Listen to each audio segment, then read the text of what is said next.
Assalamualaikum warahmatullahi wabarakatuh. Selamat pagi anak-anak. Kita kembali bertemu dalam mata pelajaran otomatisasi dan tata kelola keuangan. Pada kesempatan ini kita akan memasuki kompetensi yang ke-15, yaitu tentang penyusunan laporan dana kas kecil metode fluktuasi. Anak-anak, ini minggu pertama ya. Pada minggu pertama ini Ibu akan membagi ke dalam dua materi atau dua video. Selamat menyaksikan. Metode fluktuasi disebut juga dengan fluctuation fund method, adalah suatu metode pengelolaan dana kas kecil dengan ketentuan jumlah kas kecil tidak tetap atau selalu berubah-ubah menyesuaikan dengan kebutuhan perusahaan pada suatu periode. Oleh karena itu, jumlah pengisian kembali tidak akan sama dengan pengeluaran kas kecil. Perbedaan metode impres dan metode fluktuasi. Untuk metode impres, jumlah pengisian kembali tidak harus sama dengan jumlah pengeluaran dana kas kecil. Untuk metode fluktuasi, jumlah pengisian kembali harus sama dengan jumlah pengeluaran dana kas kecil. Yang kedua, untuk metode impres, transaksi pemakaian dana kas kecil di jurnal tetap hanya sesuai penyimpanan bukti-bukti transaksi saja. Untuk metode fluktuasi, transaksi pemakaian dana kas kecil harus dijurnal sesuai jumlah yang dikeluarkan. Kemudian nomor 3, untuk saldo dana kas kecil adalah tetap. Kemudian untuk fluktuasi, saldo dana kas kecil berubah-ubah. Nomor 4, pada akhir periode perlu disesuaikan. Kemudian kalau untuk fluktuasi, pada akhir periode tidak perlu disesuaikan. Aktivitas dana kas kecil metode fluktuasi. Aktivitas atau transaksi keuangan yang menyebabkan adanya mutasi dana kas kecil dibagi menjadi 3. 1. Pembentukan dana kas kecil. 2. Pemakaian dana kas kecil. 3. Pengisian kembali dana kas kecil. Sekarang kita akan membahas satu persatu ya. Pembentukan dana kas kecil. Pembentukan dana kas kecil ini melibatkan beberapa pihak, yaitu bagian utang, bagian kasa, bagian jurnal dan laporan, dan pemegang dana kas kecil. Pada saat membentuk dana kas kecil, pemegang dana kas kecil akan mengakui sebagai transaksi penerimaan uang kas dan mencatatnya dalam jurnal umum. 2. Pemakaian dana kas kecil. Pemakaian dana kas kecil dilakukan oleh pemakai dana kas kecil adalah sebagai berikut. 1. Pengisian formulir PPKK sebanyak 2 rangkap. Untuk selanjutnya diserahkan kepada pemegang dana kas kecil. PPKK itu adalah prosedur pembentukan dana kas kecil. 2. Penerima uang tunai dan PPKK lembar 1 dari pemegang dana kas kecil. 3. Mengumpulkan bukti-bukti penggunaan dana kas kecil untuk dijadikan pendukung bukti pengeluaran kas kecil atau BPKK. Mengisi formulir bukti pengeluaran kas kecil berdasarkan data bukti pendukung.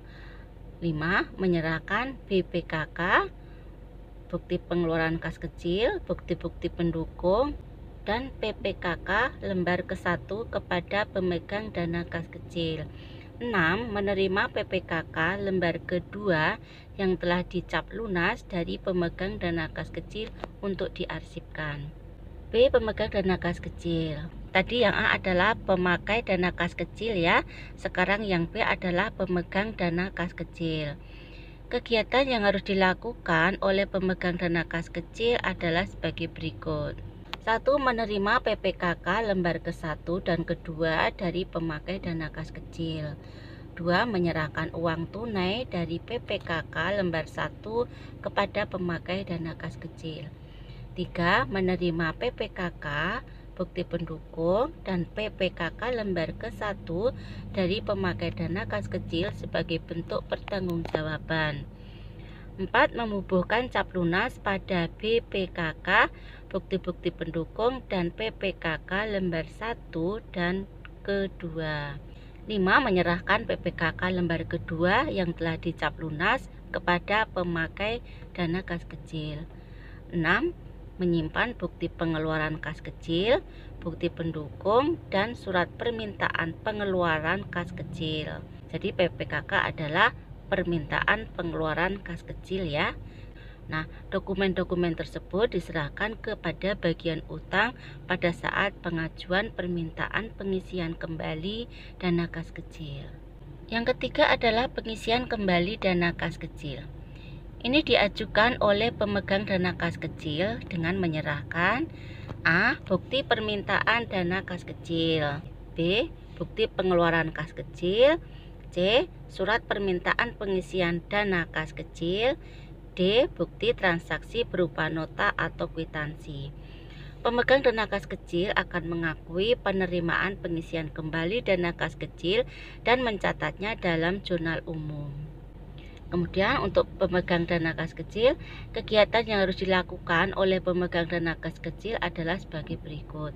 1. Membuat surat permintaan pengisian dana kas ke SP2D. 2. Menyerahkan SP2D lembar ke-1 dan ke-2 BPK dokumen pendukung kepada bagian utang. 3. Menerima bukti kas keluar atau BKK ketiga dan dari bagian kasa. 4. Menguangkan cek ke bank. 5. Menyimpan uang tunai. 6. Mengarsipkan BKK lembar ketiga. Jadi BKK itu adalah bukti kas keluar, SP2D itu adalah surat perintah pengisian dana kas kecil, BPK adalah bukti pengeluaran kas kecil. Untuk bagian utang, kegiatan yang harus dilakukan adalah sebagai berikut. 1.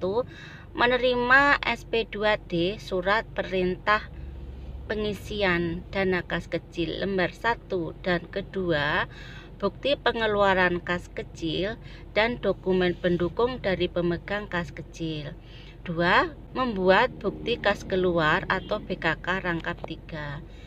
3. Berdasarkan BKK lembar ke-1 diisi register bukti kas keluar. 4.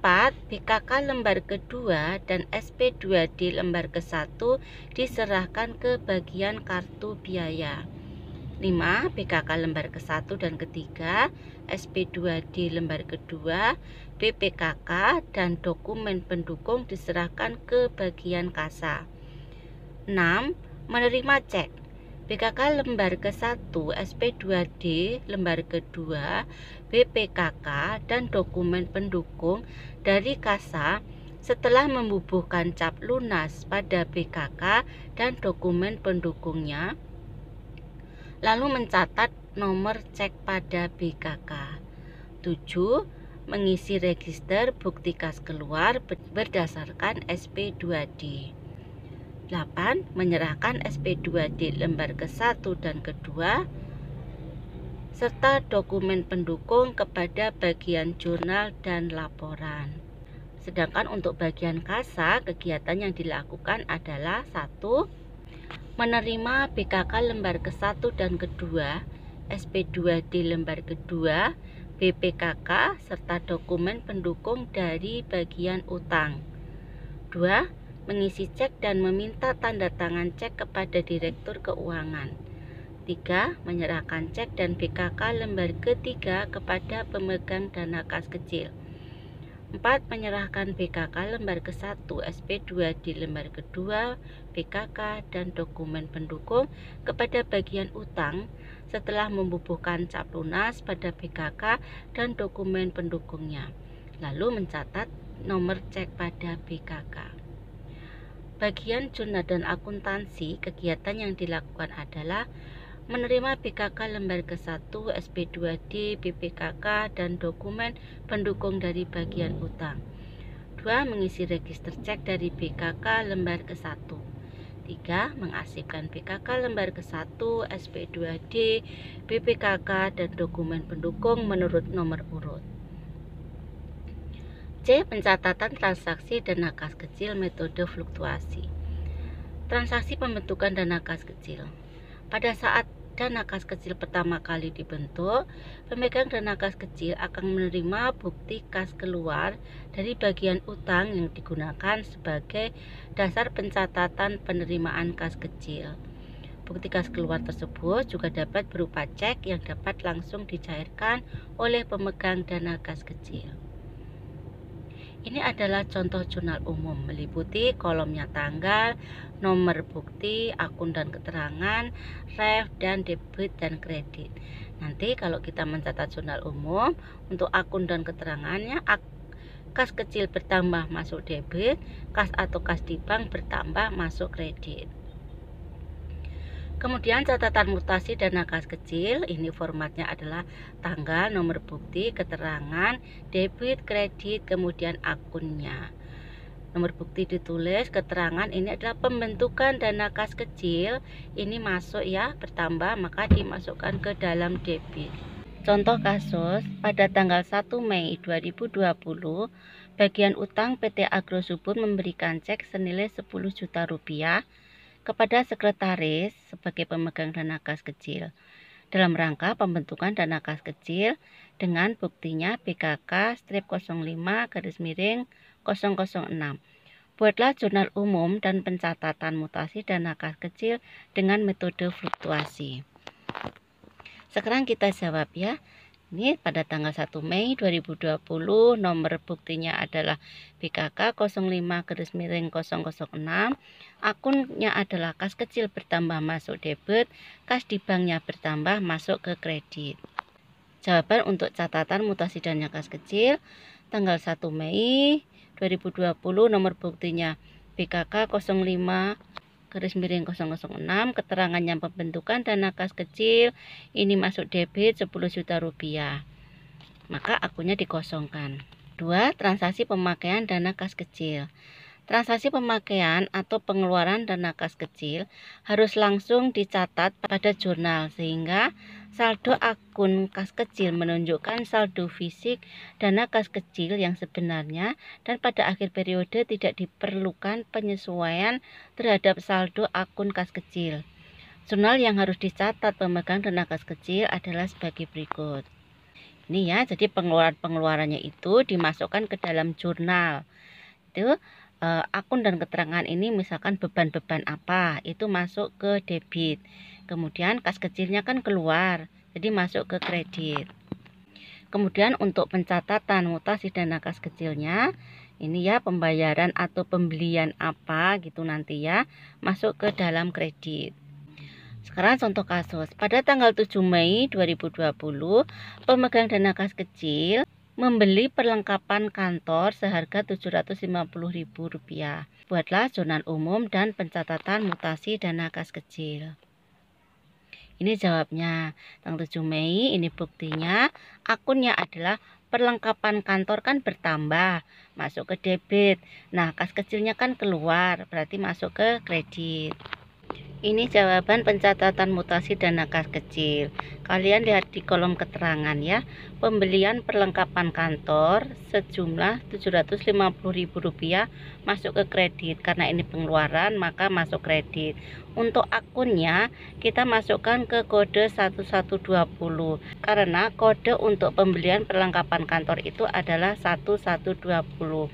Untuk 1130 dan 1140 nanti digunakan untuk transaksi yang lainnya. 3. Transaksi pengisian kembali dana kas kecil.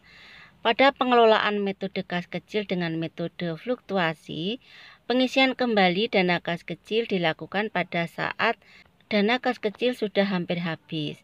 Setelah pengajuan surat permohonan dana kas kecil kepada bagian keuangan dan menerima dana kas kecil tersebut, pemegang dana kas kecil harus melakukan pencatatan jurnal dan mutasi dana kas kecil.